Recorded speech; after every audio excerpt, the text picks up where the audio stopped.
ஆண்டவராய் இயேசு கிறிஸ்துவின் இனிய நாமத்தினாலே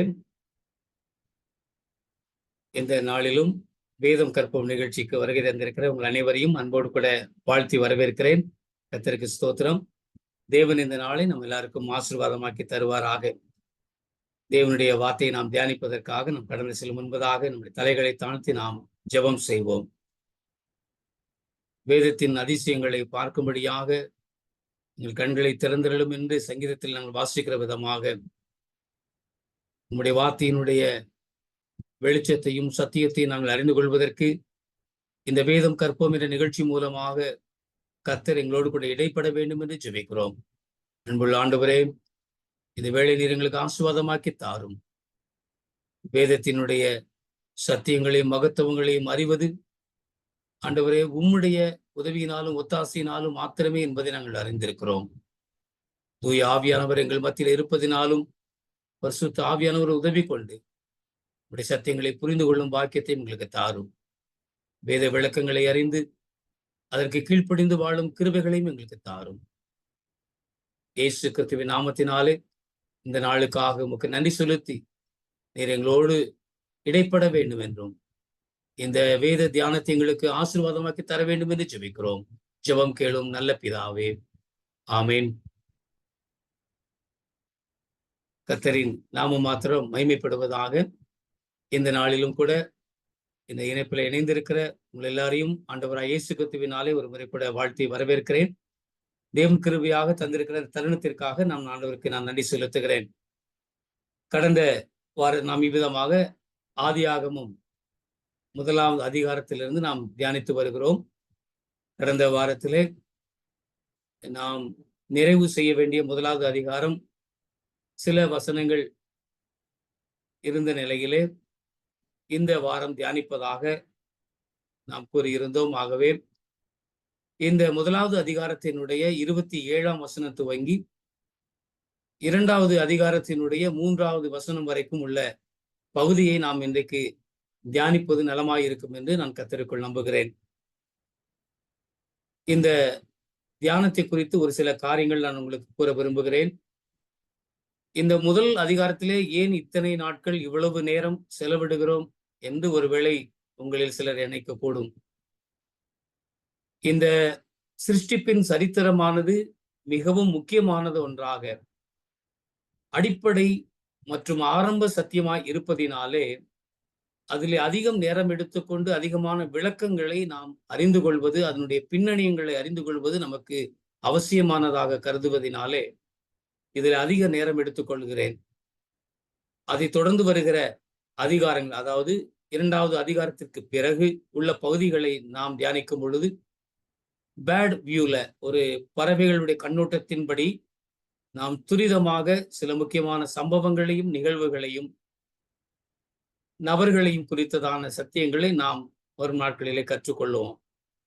ஆகவே இந்த முதல் 2 அதிகாரங்களிலே அதிக நேரம் எடுத்துக்கொள்வது நாம் இந்த அடிப்படை சத்தியத்தை தெளிவாக அறிந்து கொள்வதும் மற்றும் சிருஷ்டிப்பினுடைய சரித்திரம் மிகவும் முக்கியமான ஒன்று என்பதை நாம் அறிந்திருப்பதினாலும் அவைகளை குறித்ததான ஒரு தெளிவு நமக்கு அவசியம் என்பதாலும் அதில் அதிகம் நேரம் எடுத்துக் கொள்கிறேன்.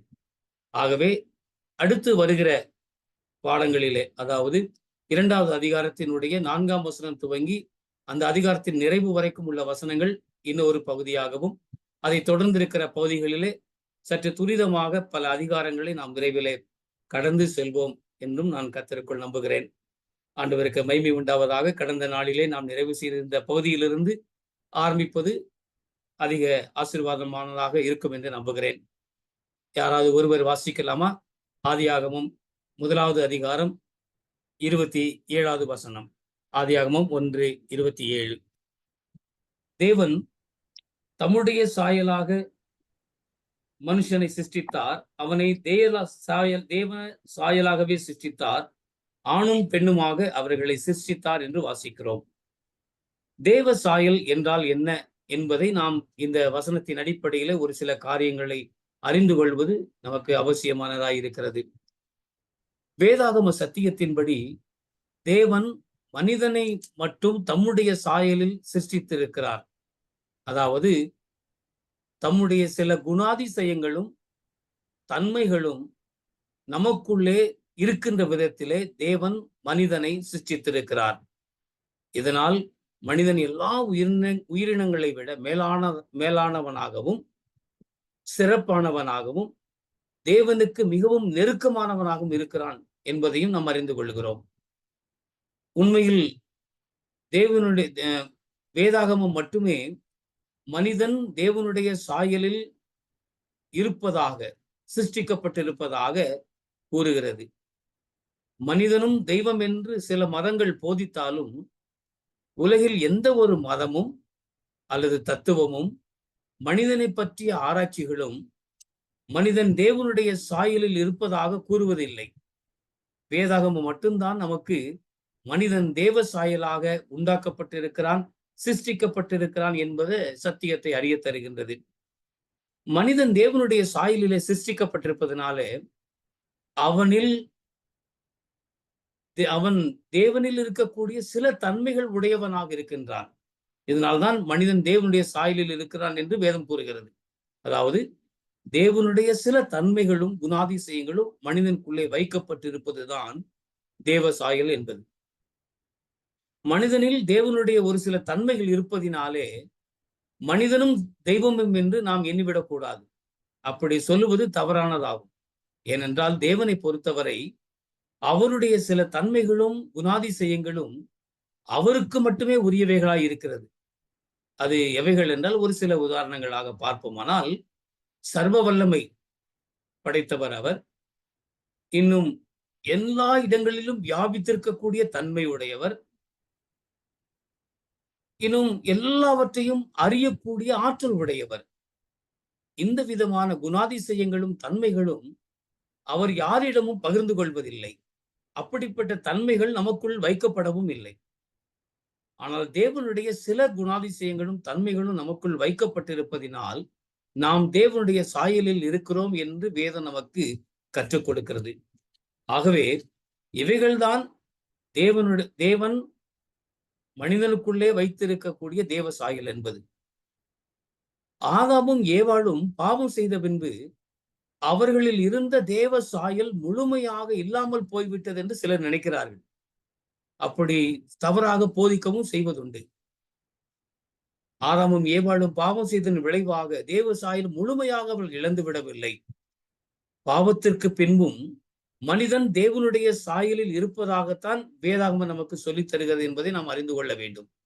ஆதியாகமம் 9வது அதிகாரம் 6வது வசனத்திலே பார்ப்போமானால், மனுஷன் தேவ சாயலில் உண்டாக்கப்பட்டபடியால் மனுஷனுடைய இரத்தத்தை எவன் சிந்துகிறானோ அவனுடைய இரத்தம் மனுஷனாலே சிந்தப்பட வேண்டும், சிந்தப்பட கடவுது என்று நாம் வாசிக்கிறோம். ஆகவே இதுல என்ன தெரிகிறது? மனிதனில் இருக்கக்கூடிய தேவ சாயல் மனிதன் பாவம் செய்த பிறகும் அவனுக்குள்ளே இருக்கிறது. முற்றிலுமாக அது நீங்கிவிடவில்லை. ஆகவேதான் தேவன் அவைகளை குறித்து கரிசனை உள்ளவராக இருக்கிறார் என்று சொல்லப்பட்டிருப்பதை நீங்களும் நானும் அறிந்து கொள்ள வேண்டும். அது மாத்திரமல்ல, மனிதனில் இருக்கக்கூடிய தேவ சாயல் மனிதனுடைய பாவத்தின் விளைவாக பாதிப்படைந்திருக்கிறது என்பது உண்மை. ஆனால் முற்றிலும் அவனை விட்டு அந்த தேவ சாயல் நீங்கவில்லை, நீக்கப்படவும் இல்லை. ஆகவேதான் வேதாகமத்திலே நாம் விதமாக வாசிக்கிறோம். ரோமர் 8:29 தேவன் எவர்களை முன்னறிந்தாரோ அவர்களை தமது குமாரனுடைய சாயலுக்கு ஒப்பாயிருப்பதற்கு முன் குறித்திருக்கிறார் என்று வாசிக்கிறோம். நாம் இந்த வசனத்திலிருந்து நாம் என்ன அறிந்து கொள்கிறோம்? ஒருவன் ரட்சிக்கப்பட்ட பின்பு மறுபடியும் இழந்து போன அந்த தேவனுடைய சாயலுக்கு ஒப்பாக கர்த்தர் நம்மை மாற்றுகிறார் என்ற சத்தியத்தை நாம் அறிந்து கொள்கிறோம். ஆகவே தேவனுடைய சாயல் என்பது மனிதன் இழந்து விட்ட போதிலும் அல்லது மனிதனுடைய வாழ்வில் அது பாதிப்படைந்து விட்ட போதிலும் அவன் ரட்சிக்கப்படும் போது மீண்டும் தேவன் நமக்குள்ளே அந்த விதமான சாயலை உருவாக்குகிறார் என்பது நாம் அறிந்து கொள்ள வேண்டிய ஒரு சத்தியம். தேவனுடைய சாயல் நம்மளை உருவாக வேண்டும் என்பதே மனித ரட்சிப்பில் தேவனுக்கு இருக்கக்கூடிய மிக முக்கியமான ஒரு நோக்கமாகும். அதனால்தான் இயேசு கிறிஸ்துவினால் மீட்கப்பட்டவர்கள் எப்படி இருக்க வேண்டும் என்று பவுல் சொல்லுகிறார் என்பதை கவனியுங்கள். பவுல் கொலோசியருக்கு எழுதின நிருபத்திலே 3வது அதிகாரம் 9வது மற்றும் 10வது வசனங்களில் விதமாக சொல்லுகிறார், பழைய மனுஷனையும் அவனுடைய செய்கைகளையும் களைந்து போட்டு தங்களை சிருஷ்டித்தவருடைய சாயலுக்கு ஒப்பாய் பூரண அறிவடையும்படி புதிதாக்கப்பட்ட புதிய மனுஷனை தரித்து கொண்டிருப்பதாக சொல்லுகிறார் பவுல். அப்படியானால் என்ன புரிந்து கொள்கிறோம்? இந்த பழைய மனுஷனையும் அவருடைய செய்கைகளையும் களைந்து போட்டு தங்களை சிருஷ்டித்தவருடைய சாயலுக்கு ஒப்பாய் பூரண அறிவடையும்படி புதிதாக்கப்பட்ட புதிய மனுஷனை தரித்துக் கொள்ளுகிறோம். எப்பொழுது? நாம் ரட்சிக்கப்படும் போது. ஆகவே இழந்து போன அல்லது அந்த பாதிக்கப்பட்டிருக்கிற அந்த தேவ சாயல் ரட்சிப்பின் காலத்திலே மீண்டுமாக தேவ சாயல் புதுப்பிக்கப்பட்டு அந்த இழந்து போன பாதிக்கப்பட்டிருக்கிற சாயலை மீண்டும் பெற்றுக்கொள்வதற்காக கர்த்தர் நம்மை தெரிந்தெடுத்து அது ரட்சிப்பின் திட்டத்திலே தேவனுடைய ஒரு நோக்கமாக இருக்கிறது என்பதை நமக்கு வேதம் கற்றுக் கொடுக்கிறது, நமக்கு வலியுறுத்துகிறதை நாம் பார்க்கிறோம். 27-28 வசனம், 28 மணி. பின்பு தேவன் அவர்களை நோக்கி, நீங்கள் பலுகி பெருகி பூமியை நிரப்பி அதை கீழ்ப்படுத்தி சமுத்திரத்தின் மச்சங்களையும் ஆகாயத்து பறவைகளையும் பூமியின் மேல் நடமாடுகிற சகல ஜீவ ஜந்துக்களையும் ஆண்டு கொள்ளுங்கள் என்று சொல்லி தேவன் அவர்களை ஆசீர்வதித்தார். இந்த வசனத்திலே பார்க்கிறோம். இந்த வசனம் 28வது வசனத்திலே தேவன் மனிதனுக்கு 2 ஆசீர்வாதங்களை கொடுத்திருக்கிறார். ஒன்று, நீங்கள் பழுகி பெருகி பூமியை நிரப்புகள் என்கிற ஒரு ஆசீர்வாதம். பழுகி பெருகி பூமியை நிரப்புதல் என்ற ஒரு ஆசீர்வாதம். இரண்டாவது ஆசீர்வாதமாக தேவனால் சிருஷ்டிக்கப்பட்டவற்றை ஆண்டு கொள்ளுதல், அவர்களை ஆளுகை செய்தல் என்ற 2 ஆசீர்வாதத்தை தேவன் மனிதனுக்கு கொடுக்கிறார். இந்த முதல் ஆசீர்வாதமாகிய பழுகி பெருகி பூமியை நிரப்புவது தேவன் மனிதனுக்கு கொடுத்த ஒரு முதல் ஆசீர்வாதம். இது பிற உயிரினங்களுக்கும் ஆண்டவர் கொடுத்திருக்கிறார் என்பதை முந்தைய வசனங்களிலே நாம் தியானித்திருக்கிறோம். தற்காலத்திலே அதிகரித்து வருகிற ஜனத்தொகை பெருக்கத்தின் நிமித்தமாக உலகத்திலே பல நாடுகள் பொருளாதார ரீதியாக பாதிக்கப்பட்டிருப்பதினால் இன்னைக்கு கிறிஸ்தவ சமுதாயத்திலே கிறிஸ்தவர்கள் மத்தியிலே ஒரு குடும்ப கட்டுப்பாட்டை பற்றி அல்லது இவ்விதமான பழுகி பெருகுகிற இந்த காரியங்களை பற்றி பல சர்ச்சைகள் ஏற்பட்டிருக்கின்றன என்பதை நீங்களும் நானும் அறிந்திருக்கிறோம். ஆனால் வேதாகமத்தில் பழுகி பெருகி பூமியை நிரப்பும்படியான இந்த கட்டளையானது வேதத்துல வெறும் 2 இடங்களில் மாத்திரமே சொல்லப்பட்டிருக்கிறது என்பதை நாம் மறந்துவிடக்கூடாது. 2 இடங்களில் தான் இந்த அறிவுறுத்தல்கள் அல்லது போதனை கட்டளை கொடுக்கப்பட்டிருக்கிறது. ஒன்று, இந்த பகுதியில நாம் பார்க்கிறோம். இது முதல் தடவை தேவன் ஆதாமுவுக்கும் ஏவாளுக்கும் இந்த கட்டளையை கொடுத்த போது அவர்கள் இருவர் மட்டுமே பூமியில் இருந்தார்கள், வேறு ஒருவரும் இருக்கவில்லை. ஆகவே இது அவர்களுக்கு கொடுக்கப்பட்ட ஒரு கட்டளை என்பதை நாம் மறந்துவிடக்கூடாது. இது அவர்களுக்கு கொடுக்கப்பட்ட ஒரு கட்டளை. ஏனென்றால் இப்படி கட்டளை கொடுக்கப்பட்ட நேரத்திலே அவர்களை தவிர பூமியில் வேறு யாரும் அவர்களோடு அந்த சமயத்தில் இருக்கவில்லை. அதே போல இரண்டாவது முறையாக வாசிக்கிறோம். 2 இடங்களிலே சொல்லப்பட்டிருக்கிற சொன்னேனே, ஒன்று இந்த இடத்திலே, இன்னொன்று நாம் பார்க்கிறபடி நோவாவினுடைய காலத்திலே நோவா கட்டிய வேலைக்குள்ளே பல உயிரினங்கள் காப்பாற்றப்பட்டது. அந்த உயிரினங்களை தவிர மற்றவைகள் எல்லாம் ஜலப்பிரளயத்திலே அழிந்து போனது. தேவன் அந்த நேரத்திலே நோவாவுக்கும் அவனுடைய 3 பிள்ளைகளுக்கும் இவ்விதமான கட்டளை கொடுப்பதை நாம் முதல் வசனத்துல பாருங்க. பின்பு தேவன் நோவாவையும் அவன் குமாரரையும் ஆசீர்வதித்து, நீங்கள் பலுகி பெருகி பூமியை நிரப்புங்கள். இந்த முதலாவது வசனத்துல பார்க்கிறோம். அதே மாதிரி 7வது வசனத்தில் சொல்லப்பட்டிருக்கிறது, நீங்கள் பலுகி பெருகி பூமியில திரளாய் வர்த்தியாகுங்கள் என்றார். 2 காரியங்களிலும் இந்த இடத்திலும் இந்த பலுகி பெருகி பூமியை நிரப்புங்கள் என்று சொல்லக்கூடிய ஒரு கட்டளையானது நோவா வாழ்ந்த காலத்திலே நோவா குடும்பத்தை தவிர மற்ற எல்லாரும் ஜலப்பிரயத்திலே மாண்டு போனார்கள், அழிந்து போனார்கள். ஆகவே நோவாவுக்கும் அவருடைய 3 குமாரருக்கும் இந்த கட்டளை கொடுக்கப்பட்ட நேரத்திலே பூமியில வேறு யாரும் இருக்கவில்லை. ஆகவேதான் பழுகி பெருகி பூமியை நிரப்பும்படியான கட்டளை கொடுக்கப்பட்டது. இதிலிருந்து நாம் என்ன கற்றுக்கொள்கிறோம்? ஆண்டவர் இவ்விதமான கட்டளைகளை கொடுத்திருப்பது அவர்களுடைய காலத்திலே யாரும் அவர்களை தவிர பூமியில் இல்லாத பட்சத்திலே பழுகி பெருகி பூமியை நிரப்பும்படியான கட்டளையை கொடுத்தார். ஆகவே இது நமக்கு கொடுக்கப்பட்ட கட்டளையாக நாம் இதை எடுத்துக்கொள்ள முடியாது, அதை நாம் கருதிவிடவும் கூடாது. ஏனென்றால் இந்த கட்டளை குறித்து ஒருவேளை இப்படி கட்டளையாக இது எல்லாருக்கும் கொடுக்கப்பட்ட இன்றைய நாட்களில், அதாவது தற்காலத்தில் வாழ்ந்து கொண்டிருக்கிற நமக்கும் இது ஒரு கட்டளையாக கொடுக்கப்பட்டிருக்குமே. ஆனால் பவுல் இதை குறித்து சொல்லும் பொழுது வேதத்திலே 1 கொரிந்தியர் 7வது அதிகாரம் 7வது வசனத்தில் இவ்விதமாக சொல்லி இருப்பதற்கு வாய்ப்பில்லை. என்ன சொல்கிறார் அதிலே? திருமணம் முடிக்காமல் இருப்பதும் சிலருக்கு அருளப்படக்கூடிய ஒரு தேவனுடைய வரம் என்று சொல்லுகிறார். அப்போ ஒருவேளை இது கடவுள் கொடுத்த கட்டளையா இருக்குமானால் அதுல எக்ஸம்ஷன் இருக்க வாய்ப்பில்லை. ஆகவே இது திருமணம் செய்து கொள்ளாமல் இருப்பதற்கு அது ஒரு வரமாக சொல்லப்பட்டிருப்பதினாலே இது இன்றைய நாட்களிலே தற்காலத்தில் வாழ்கிற நமக்கு கொடுக்கப்பட்ட கட்டளையாக அல்ல, அந்த நாட்களில் வாழ்ந்த அவர்களுக்கு கொடுக்கப்பட்ட ஒரு கட்டளை. சரி, இரண்டாவது ஆசீர்வாதத்தை குறித்து நாம் இந்த 28வது வசனத்திலே பார்க்கிறோம். என்ன பார்க்கிறோம்? தேவனால் சிருஷ்டிக்கப்பட்டவற்றை ஆளுகை செய்யக்கூடிய ஒரு அதிகாரத்தை கர்த்தர் கொடுத்திருக்கிறார். அதை ஆண்டு கொள்ளுங்கள். சமுத்திரத்தின் மச்சங்களையும் ஆகாயத்து பறவைகளையும் பூமியின் மேல் நடமாடுகிற சகல ஜீவ ஜந்துக்களையும் ஆண்டு கொள்ளுங்கள். எல்லாவற்றையும் ஆளுகை செய்யக்கூடிய ஒரு அதிகாரத்தை கர்த்தர் கொடுத்தார். இதை குறித்து நாம் வேதத்திலே வாசிப்போமானால் சங்கீதக்காரன் இதை குறித்து அவர் சொல்லுவதை நாம் பார்க்கிறோம். சங்கீதம் 8 நாம் இதை குறித்து 8வது சங்கீதம் 6வது வசனம் துவங்கி 8வது வசனம் உள்ள வரை உள்ள பகுதிகளில் பார்ப்போமானால், உம்முடைய கரத்தின் கிரியைகளின் மேல் நீர் அவனுக்கு ஆளுகை தந்து சகலத்தையும் அவனுடைய பாதங்களுக்கு கீழ்ப்படுத்தினீர். ஆடு மாடுகள் எல்லாவற்றையும், காட்டு மிருகங்களையும், ஆகாயத்து பறவைகளையும், சமுத்திரத்து மச்சங்களையும், கடல்களில் சஞ்சரிக்கவைகளையும் அவனுடைய பாதங்களுக்கு கீழ்ப்படுத்தினீர் என்று சங்கீதக்காரன் சொல்வதை பார்க்கிறோம். மனிதனுடைய பாதங்களுக்கு கீழ்ப்படுத்தி, அதாவது அவனுடைய ஆளுகைக்குள்ளாக, அவனுடைய அதிகாரத்திற்குள்ளாக இவைகள் எல்லாம் கொடுக்கப்பட்டவைகள் என்று வேதம் நமக்கு கற்றுக் கொடுப்பதை பார்க்கிறோம். அது மாத்திரமல்ல, சங்கீத புத்தகம் 115வது சங்கீதத்திலே 6வது வசனத்தில் விதமாக சொல்லப்பட்டிருக்கிறது. 115வது சங்கீதம் 16வது வசனம், வானங்கள் கர்த்தருடைய வானங்கள் கர்த்தருடையவைகள், பூமியையோ மனுபுத்திரருக்கு கொடுத்தார் என்று சொல்லப்பட்டிருக்கிறது. வானங்கள் கர்த்தருடையவை, பூமியையோ மனுபுத்திரருக்கு கொடுத்தார். ஆகவே இந்த வசனங்களில் இருந்து நாம் என்ன கற்றுக்கொள்கிறோம்?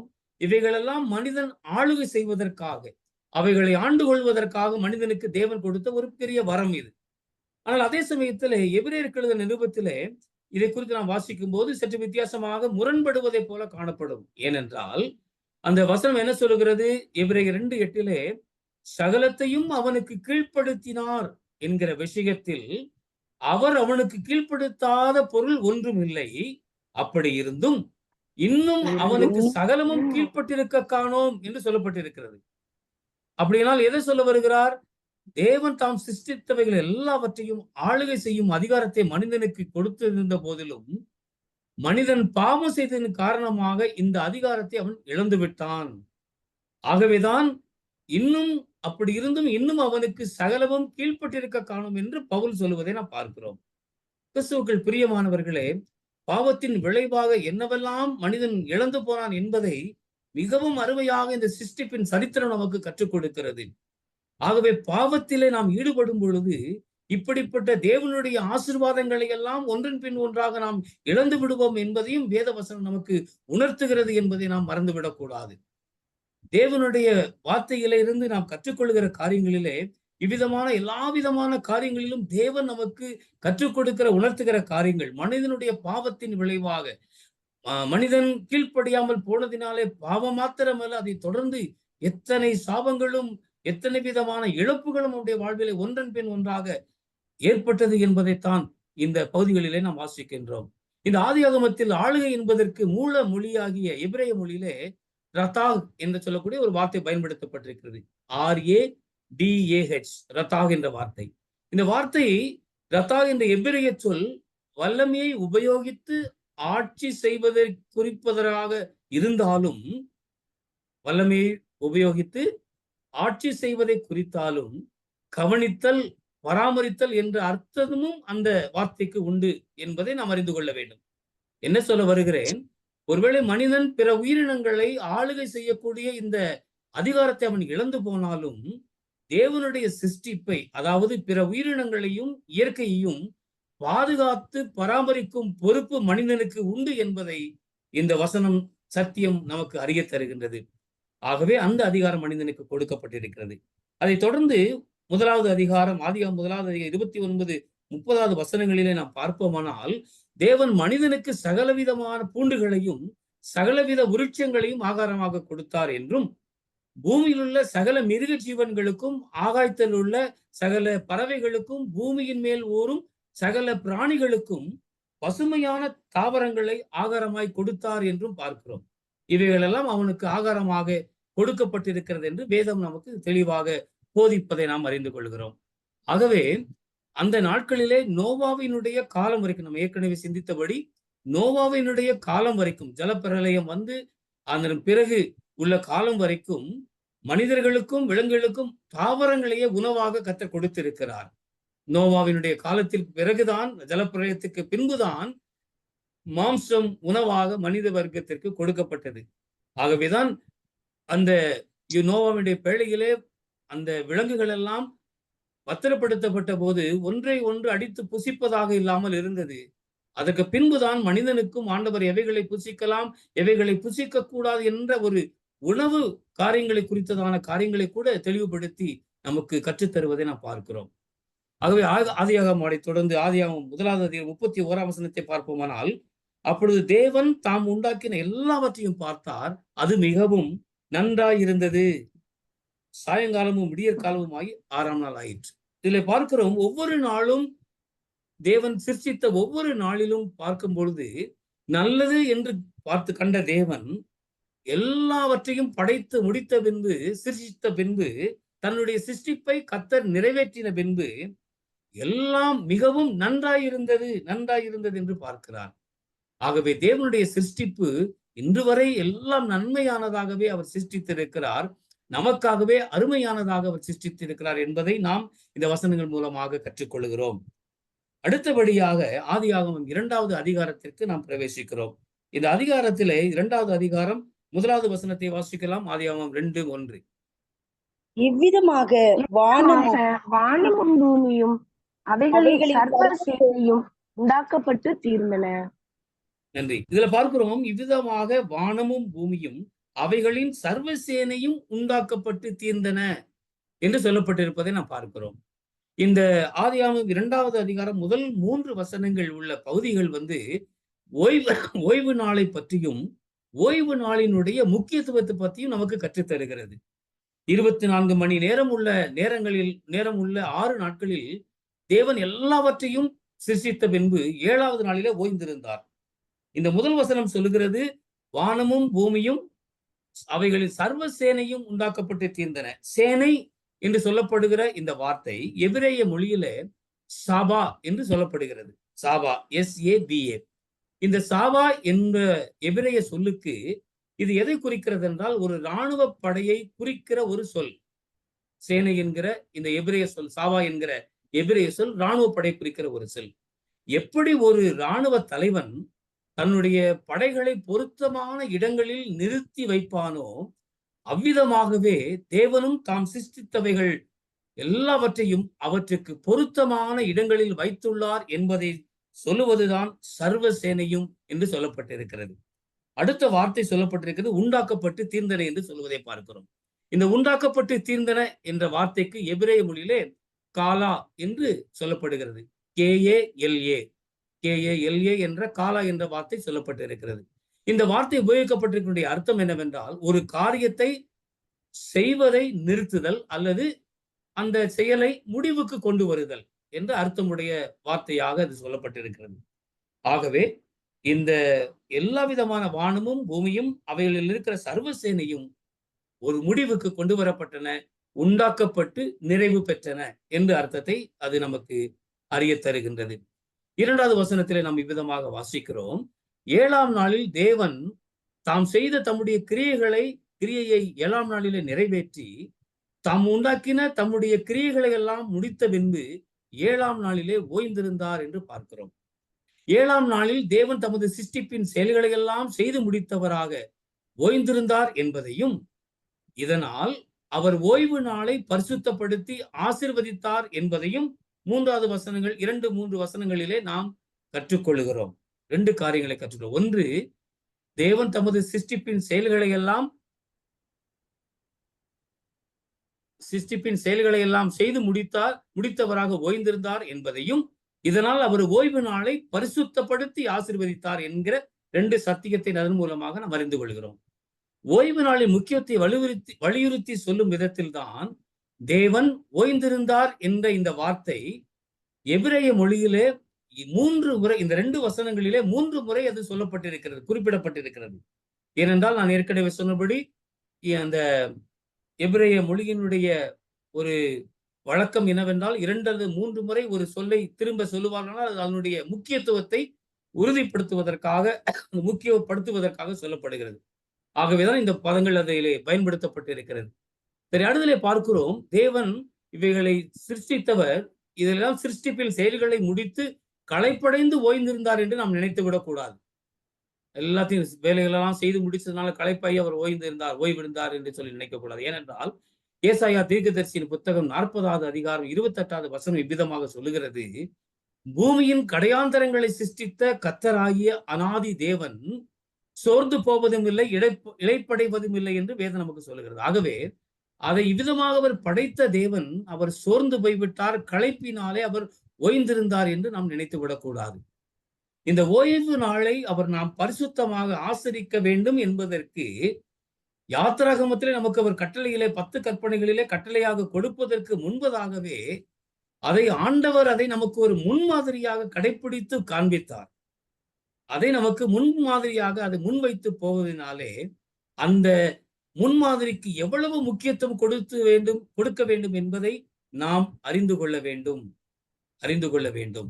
ஓய்ந்திருத்தல் என்பதற்கு மூலமொழியாகிய எபிரேய மொழியிலே ஷாபத் என்று சொல்லுவார்கள். SHABAT, ஷாபத். இந்த ஷாபத் என்கிற எபிரேய சொல் பயன்படுத்தப்பட்டிருக்கிறது. இந்த சொல்லுக்குடைய அர்த்தம் ஓய்வு என்பது மாத்திரமல்ல, செய்து கொண்டிருக்கிற பணியை, செய்து கொண்டிருக்கிற வேலையை நிறுத்துதல் என்ற அர்த்தத்தையும் அது உடையதாய் இருக்கிறது. ஓய்வு என்பது மாத்திரமல்ல, செய்து கொண்டிருப்பதை நிறுத்துதல் என்ற அர்த்தத்தையும் உடையதாய் இருக்கிறது. ஆகவே ஆண்டவர் சிருஷ்டிப்பினுடைய காரியங்கள் எல்லாவற்றையும் நிறைவு செய்து விட்டார். அதற்கு பின்பு சிருஷ்டிப்பதற்கோ உண்டாக்குவதற்கோ ஒன்றும் இல்லை என்பதுதான் இதன் மூலமாக அறிய தருகின்ற ஒரு சத்தியம். இதை நாம் மறந்துடக்கூடாது. அதுக்கு பின்பதாக வருகிற வசனங்களை வைத்து இதையெல்லாம் அதற்கு பிறகு உண்டாக்கினார் என்று நாம் எண்ணிவிடக்கூடாது. எல்லாவற்றையும் நிறைவு செய்து கொண்டிருந்த பணியினை முற்றிலும் நிறுத்தி விடுவது என்கிற அர்த்தத்தில் தான் இந்த ஓய்வு என்ற சொல் எபிரேய மொழியில பயன்படுத்தப்பட்டிருக்கிறது. இந்த ஆதியாகமம் 2வது அதிகாரம் 3வது வசனத்தை வாசியுங்கள். 2-3. தேவன் தாம் சிருஷ்டித்து உண்டு பண்ணின தம்முடைய கிரியைகளை எல்லாம் முடித்த பின்பு அதிலே ஓய்ந்திருந்தபடியால் தேவன் 7ஆம் நாளை ஆசீர்வதித்ததை பரிசுத்தமாக்கினார். 7வது நாளில் தேவன் ஓய்ந்திருந்தது மட்டுமல்ல, தேவன் 7ஆம் நாளை ஆசீர்வதித்து அதை பரிசுத்தமாக்கினார் என்று பார்க்கிறோம். இது சிருஷ்டிப்பிலே தேவனால் அருளப்படுகிற 3வது ஆசீர்வாதம். ஏற்கனவே 2 ஆசீர்வாதம் நம்ம பார்த்துட்டோம் என்னன்னு. இது 3வது ஆசீர்வாதம். அந்த ஆசீர்வாதம் என்ன? அது 7ஆம் பரிசுத்த நாளை, ஓய்வு நாளை ஆசீர்வதித்தது, அதை பரிசுத்தமாக்கினார். இந்த சிருஷ்டிப்பிலே தேவனால் அருளக்கூடிய 3வது ஆசீர்வாதம். ஆனால் அதே சமயத்திலே பரிசுத்தப்படுத்துதல் என்பது தேவனால் செய்யப்படுகிற முதல் பணியாக இது இருக்கிறது. பரிசுத்தப்படுத்துதல் இந்த பகுதியில் தான் சொல்லப்பட்டிருக்கிறது. ஆகவே ஓய்வு நாள் அன்றாடம் நாம் செய்யும் வேலைகளை தவிர்த்து சரீரத்திற்கு ஓய்வு கொடுக்கிற ஒரு நாளாக இருந்தாலும், தேவனோடு ஐக்கியம் கொள்கிற நாளாகவும், இது ஆவிக்குரிய பிரகாரமாக நாம் வளர்ந்து பலனடையவும் ஆசீர்வாதமான ஒரு நாளாகவும் இருக்கின்றது என்பதை வேதம் நமக்கு தெளிவாக கற்றுக் கொடுக்கிறது. ஏனென்றால் இந்த ஓய்வு நாளை பரிசுத்தப்படுத்தின தேவன் அவர் ஓய்ந்திருந்தது மாத்திரமல்ல, தாம் செய்த எல்லா பணிகளை செய்து முடித்து விட்டு அதிலே அவர் ஆனந்தமாக அவர் அதிலே மகிழ்ச்சி அடைந்தார், பூரித்தார் என்று வேத பகுதி நமக்கு சொல்லுவதை பார்க்கிறோம். தீர்க்க தரிசன புத்தகத்தில் அதை குறித்து வாசிக்கிறோம். ஓய்வு நாளை யாத்திராகமத்திலே வாசிக்கிறோம், அவர் ஓய்வு நாளை பரிசுத்தப்படுத்தி அதிலே பூரித்திருந்தார் என்று சொல்லப்பட்டிருக்கிறது. அந்த ஓய்வு நாளிலே பூரிப்பதனுடைய மகிழ்ச்சியினுடைய ரகசியம் என்ன? அந்த நாளிலே கர்த்தருக்கென்று செலவிடுகிற நேரங்கள், அவரோடு ஐக்கியப்படுகிற வேலை, அவரோடு நாம் அவரிடத்திலிருந்து பெற்றுக்கொள்ளுகிற ஆவிக்குரிய பலன், சரீரப்பிரகாரமான ஓய்வு மாத்திரமல்ல, ஆவிக்குரிய வாழ்விலே, ஆத்மாவிலே பலப்படுத்துகிற ஒரு நாள் தான் இது ஓய்வு நாள் என்று நாம் இதிலிருந்து கற்றுக்கொள்கிறோம். இனி வருகிற வாரங்களிலே 4வது அதிகாரத்திலிருந்து 25ஆம் வசனம் வரை உள்ள ஒரு பகுதியாகவும் அதைத் தொடர்ந்து மற்ற அதிகாரங்களை நாம் தியானிப்போம். இந்த 2 காரியங்களை குறித்து நாம் நினைவில் கொள்ள வேண்டும். தேவன் 2 விதமான ஆசீர்வாதங்களை தந்திருக்கிறார். அதை தொடர்ந்து ஓய்வு நாளை அவர் ஆசரித்து அதை பரிசுத்தமாக்கினார், ஆசீர்வதித்து பரிசுத்தப்படுத்தினார் என்று பார்க்கிறோம். ஆகவே ஓய்வு நாளுக்கு நாம் அதிக முக்கியத்துவம் கொடுக்க வேண்டும். அந்த ஓய்வு நாளிலே தேவனோடு செலவிடுகிற ஒரு நேரமாக, ஆத்மாவிலே நம்மை பலப்படுத்திக் கொள்ளுகிற ஒரு நாளாக, முக்கியமான ஒரு அம்சமாக அதை பயன்படுத்த வேண்டும் என்று கர்த்தர் விரும்புவதினாலே அதை நமக்கு விதமாக கற்றுக் கொடுத்திருக்கிறார், உருவாக்கி தந்திருக்கிறார். அதை சிருஷ்டிப்பிலேயே வைத்திருக்கிறார். ஓய்வு நாளை பரிசுத்தமாய் ஆசரிக்க நினைப்பாயாக என்று 10 கற்பனைகளிலே அவர் அறிமுகம் செய்யவில்லை. ஆனால் சிருஷ்டிப்பிலேயே அந்த ஓய்வை குறித்து, ஓய்வு நாளை ஆசரிப்பதை குறித்து முக்கியப்படுத்தி அவருக்கு அதை நமக்கு கற்றுக் கொடுத்திருக்கிறார். ஆகவே இது படைப்பினுடைய முக்கியமாக அது இருப்பதினாலே ஓய்வு நாளை நாமும் ஆசரிக்க தவறிவிடக் கூடாது. தேவன் தாமே தம்முடைய வசனத்தின் மூலமாக நம் ஒவ்வொருவரையும் ஆசீர்வதிப்பாராக. ஜெபம் செய்வோம். எங்களை நேசிக்கிற நல்ல ஆண்டவரே, அந்த வார்த்தைக்காக உமக்கு நன்றி செலுத்துகிறோம். சிருஷ்டிப்பின் சரித்திரத்தை ஆண்டவரே அநேக பின்னணிகள் மூலமாக ஆண்டவரே இன்னும் உம்முடைய வேதத்தின் ஆழ்ந்த சத்தியங்களை ஒருமுறை கூட நினைவுபடுத்திக் கொள்வதற்கும் கற்றுக்கொள்வதற்கு கொடுத்த கிருபையின் தருணங்களுக்காக ஸ்தோத்திரம். தொடர்ந்து அறிந்த சத்தியத்தின்படி வாழ்வதற்கு ஆண்டவரே உம்முடைய சிருஷ்டிப்பின் மேன்மை உணர்ந்தவர்களாக நீர் கொடுத்த ஆசீர்வாதத்தை பெற்றுக்கொண்டு நீர் ஆசீர்வதித்து பரிசுத்தப்படுத்தின ஓய்வு நாளை கனத்தோடும் மகிமையோடும் உம்முடைய பலனை பெற்றுக்கொள்கிற நாட்களாக அதை பயன்படுத்த எங்களுக்கு கிருபை தாரும். அந்த ஓய்வு நாள் மனமகிழ்ச்சி நாளா எங்களுக்கு இருக்கட்டும். இயேசு கிறிஸ்துவின் நாமத்தினாலே இந்த இணைப்பில் இணைந்திருக்கிற ஒவ்வொரு தெய்வ பிள்ளைகளுக்கும், எங்கள் அண்ணன் அக்காமார்களுக்காக ஒவ்வொருவருக்காகவும் நன்றி செலுத்துகிறேன். கர்த்தர் எல்லாரையும் பேர் பேராக ஆசீர்வதியும். நீரே மகிமைப்படுவீராக. இயேசு கிறிஸ்துவின் நாமத்தில் ஜெபிக்கிறேன். ஜெபம் கேளும் நல்ல பிதாவே. ஆமேன்.